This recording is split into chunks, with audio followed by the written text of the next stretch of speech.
Assalamualaikum warahmatullahi wabarakatuh.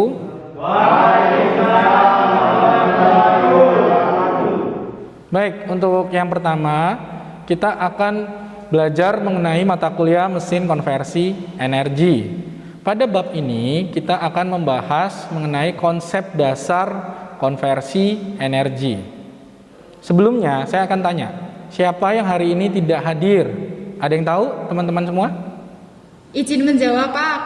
Yang absen 1, atas nama Rifa, izin sakit. Oke, baik ya. Berarti hari ini 1 orang yang tidak hadir ya.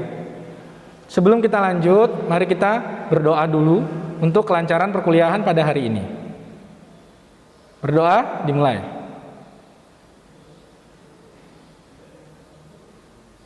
Oke, berdoa selesai.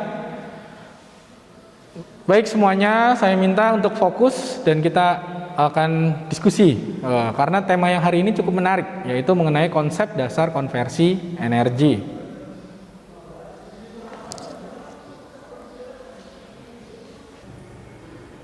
Subjek PMK dari mata kuliah ini yang pertama adalah mengetahui prinsip-prinsip dasar mesin konversi energi. Yang kedua itu mengetahui landasan teori dan hukum dasar dari konversi energi. Pada hari ini outline bahasan kita yang pertama, bagaimana pengertian energi dan kategorinya. Yang kedua, sumber-sumber energi. Yang ketiga, apa itu yang dibilang renewable energy. Dan terakhir nanti kita ada quiz. Tolong dipersiapkan semuanya ya. Next. Baik. Ini ada gambar pada di depan ini. Saya minta sebutkan apa yang Anda lihat dari gambar ini. 3 benda. Silakan kalian bisa menjelaskan, menjawab ya. Ada 3 benda, silakan sebutkan. Oke, ya, kamu? Ya, ada matahari, gunung, dan sungai. Oke, bagus.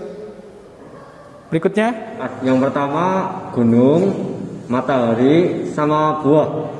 Oke, bagus. Berikutnya? Matahari, pohon, dan air. Oke, bagus. Terima kasih. Berarti semuanya sudah paham ya apa yang Anda lihat pada hari ini. Nah, di gambar ini nanti akan kita mulai bahas satu per satu. Next. Yang pertama, dimulai dari pengertian energi. Apa yang dimaksud dengan energi? Energi merupakan suatu yang bersifat abstrak, yang sukar dibuktikan tetapi dapat dirasakan adanya. Secara definisi, energi itu adalah kemampuan untuk melakukan kerja. Ya, tolong diingat dan dihafalkan bahwa energi itu adalah kemampuan untuk melakukan kerja. Sedangkan energi alam adalah sesuatu yang dapat dimanfaatkan untuk berbagai kepentingan dan kebutuhan hidup manusia agar hidupnya itu menjadi lebih sejahtera. Nah, sehingga energi alam itu bisa terdapat di mana-mana. Kita ada 8 kategori energi nih, kurang lebih ya. Yang pertama ada energi mekanik, ada energi listrik, ada energi elektromagnetik, ada energi kimia, ada energi nuklir, dan ada energi termal. Nah, mungkin teman-teman sering nih dengar istilah-istilah tentang apa itu energi mekanik sampai dengan yang terakhir adalah energi termal.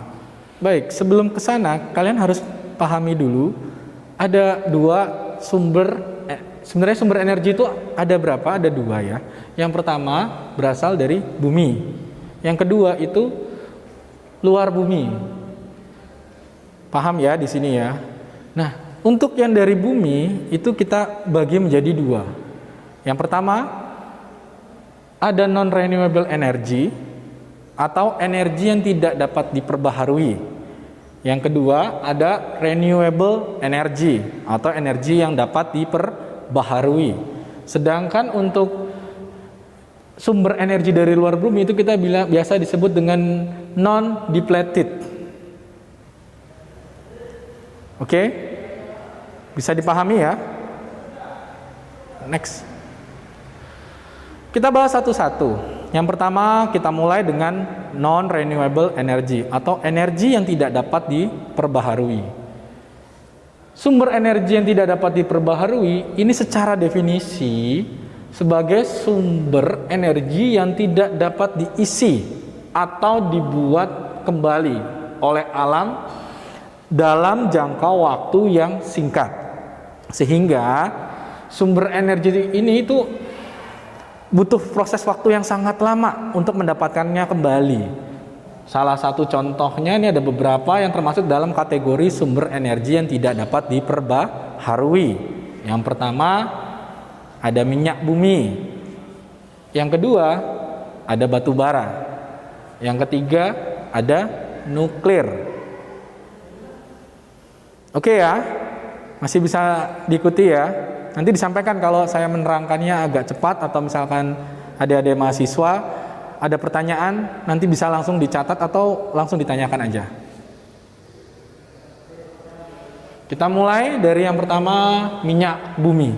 Apa sih yang dibilang minyak bumi? Minyak bumi adalah zat cair licin yang sifatnya itu dia mudah terbakar. Yang terjadi itu sebagian besar karena ada hidrokarbon. Nah, di sini menurut teori minyak bumi itu berasal dari sisa-sisa binatang kecil dan tumbuhan yang hidup di laut dalam jutaan tahun yang lalu ya. Kemudian dia mengendap dan mendapat tekanan dari lempeng bumi secara alami, larut dan berubah menjadi minyak bumi. Nah, ini contoh gambar buat adik-adik mahasiswa bisa lihat ya. Ini gambar minyak bumi. Nah, ini ada pengeboran minyak bumi yang ada di lepas pantai. Seperti ini. Jadi kalau misalkan adik-adik semua bisa nikmati ini, awalnya itu gambarnya ya seperti ini nih. Untuk minyak bumi. Oke, lanjut ya. Selanjutnya kita bicara mengenai batu bara. Batu bara itu apa? Batu bara adalah batuan sedimen yang berasal dari material organik. Di mana material organik ini dia memiliki kandungan utama berupa karbon. Kemudian hidrokarbon dan ada oksigen. Batu bara ini merupakan hasil akumulasi dan material organik pada suatu lingkungan pengendapan lapisan tertentu. Ini mungkin sudah pada lihat ya, misalkan batu bara seperti apa. Nah, ini gambar lapisannya. Jadi dia berada di perut bumi, si batu bara itu. Ada beberapa lapisan juga ya. Bisa dilihat pada gambar ini. Silakan dilihat ya. Oke. Kita lanjut, kemudian ada yang namanya nuklir. Nuklir itu sumber energi yang dimana merupakan hasil tambang lain yang didapat dibudidayakan dengan reaksi fisi dan fusi. Energi nuklir ini memang terkenal energi clean, artinya bersih gitu. Dia tapi mengandung resiko bahaya radiasi yang cukup mematikan sehingga pengolahannya itu benar-benar ekstra hati-hati, very safety. Di samping memerlukan investasi yang besar, dia juga maintenance-nya juga besar. Ini saya ambil contoh, ada 2 pembangkit nuklir. Ada pertama di kemarin yang kita lihat ya sebelum kejadian gempa itu ada di Fukushima Jepang, kemudian ada di Jerman yang sudah memanfaatkan energi nuklir. Oke, sekarang tadi kita sudah bicara tentang non-renewable energy, sekarang kita masuk bicara mengenai renewable energy. Apa yang dibilang renewable energy? Kita paham ya, energi yang bisa diperbaharui. Sumber energi ini merupakan sumber energi yang dapat dengan cepat diisi kembali oleh alam. Di sini dicontohkan ada ke dalam sumber energi terbarukan. Misalkan ada panas bumi, ada angin, biomasa, dan matahari. Ya, kita bahas satu-satu ya. Yang pertama, matahari. Energi matahari itu diperoleh dari cahaya yang merupakan komponen panas matahari. Selain memanaskan air, energi ini juga bisa dimanfaatkan menjadi sumber energi listrik. Secara global, matahari itu dia menyediakan 10.000 kali energi bumi yang dapat dimanfaatkan oleh siapapun secara gratis. Mungkin teman-teman mahasiswa sering melihat ya, kadang kalau ada di jalan tol atau di beberapa lokasi tertentu dia menggunakan apa ini? Sel surya. Dia berfungsi untuk menangkap matahari. Nah, selain itu, energi matahari juga bisa digunakan untuk media pengeringan. Ya, kalau kita tahu ada yang namanya sun drying, pengeringan langsung. Jadi itu misalkan kita mengeringkan gabah atau mengeringkan tanaman-tanaman lain yang hasil budidayanya itu bisa olah untuk ke tahap selanjutnya. Belum ada pertanyaan, oke ya, kita lanjut. Selanjutnya kita bicara mengenai angin. Energi angin adalah energi yang dihasilkan dari udara yang berhembus, yang berada di permukaan bumi. Energi angin ini ternyata itu dapat kita rubah menjadi energi mekanik. Nah, kalau dia mekanik menghasilkan usaha itu, dia juga mulailah untuk salah satu supply menjadi energi listrik. Di negara maju ini sudah mulai dikembangkan turbin angin. Nah, ini gambarnya ya, turbin angin ya. Jadi dia memanfaatkan bagaimana energi angin dirubah menjadi energi listrik. Kalau di kita yang terbaru itu kemarin saya lihat itu terbaru dari penelitian dosen, itu ada yang mengembangkan di daerah Kebumen. Itu dia menggunakan pompa angin. Nah, itu dia manfaatkan angin untuk menggerakkan pompa. Nah, itu salah satu inovasi ya dari penggunaan energi angin. Selanjutnya kita bicara panas bumi.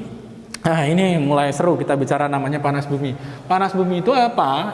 Ini, energi panas bumi itu energi panas yang berasal dari dalam bumi. Energi panas ini dihasilkan dalam inti bumi yang ditimbulkan oleh peristiwa peluruhan partikel-partikel radioaktif yang ada di dalam batuan. Di sini inti bumi itu terbentuk dari magma yang dia mengalir menembus berbagai lapisan batu di bawah tanah. Nah, ini teman-teman bisa lihat nih gambarnya nih, proses produksi panas bumi seperti apa. Di Indonesia ada beberapa mulai menggunakan pembangkit listrik tenaga panas bumi, seperti yang kalau teman-teman suka ke Dieng itu dia punya PLTPB di sana untuk memanfaatkan panas bumi untuk dikonversi menjadi energi listrik. Nah, selanjutnya adalah biomasa. Biomasa ini merupakan sumber energi yang dapat diperbaharui karena tumbuh di sekitar kita ya. Artinya ini merupakan salah satu energi alternatif. Selama ini biomasa itu paling gampang contohnya adalah kayu bakar. Nah, itu kayu dibakar aja untuk substitusi LPG gas seperti tungku pawon untuk memanaskan aktivitas industri maupun industri rumah tangga. Nah, namun penggunaan biomasa ini sebenarnya bisa dikembangkan. Ada beberapa tipe pilihan pengembangan dari biomas. Ada dari bonggol jagung maupun sampai misalkan dari si biomasanya itu sendiri. Nah, ini saya ada contoh beberapa hasil riset pengembangan dari biomasa. Yang pertama itu adalah biodiesel. Biodiesel ini dimanfaatkan dari apa? Dia memanfaatkan dari buah biji jarak. Jadi dari buah biji jarak yang tidak kita pakai, kita press karena dia mengandung asam trigliserid, kemudian dikonversi menjadi biodiesel. Biodiesel itu untuk mensubstitusi solar. Nah, ini salah satu riset saya. Itu saya membuat biodiesel dan ini nilai FAME-nya cukup tinggi. FAME itu adalah fatty acid methyl ester, itu adalah kadar si biodiesel. Nah, ini sampai 90 tujuan, average-nya masih tinggi. Nah, kemudian diolah lagi. Saya juga melakukan salah satu inovasi, yaitu tadi bagaimana cangkang kakao biomasa itu daripada dibuang atau dibakar secara langsung, terus saya konversi menjadi briket. Ternyata itu nilai kalorinya cukup tinggi, berada di kisar 5.848 kalori per gram. Nah, ini merupakan salah satu opsi untuk kita melakukan substitusi dari penggunaan non-renewable energy menjadi menggunakan renewable energy. Ini ya hasil-hasil risetnya ya. Dan yang terakhir, ini ada kuis. Ayo silakan teman-teman mahasiswa, adik-adik mahasiswa, buka handphonenya, diklik link ini. Kita lihat nanti kuisnya ya. Ya. Silakan disiapkan. Kalau tidak ada pertanyaan ya, monggo dipersiapkan. Oke.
atas perhatiannya. Semoga ilmu yang diberikan hari ini bermanfaat. Wassalamualaikum warahmatullahi wabarakatuh. Waalaikumsalam.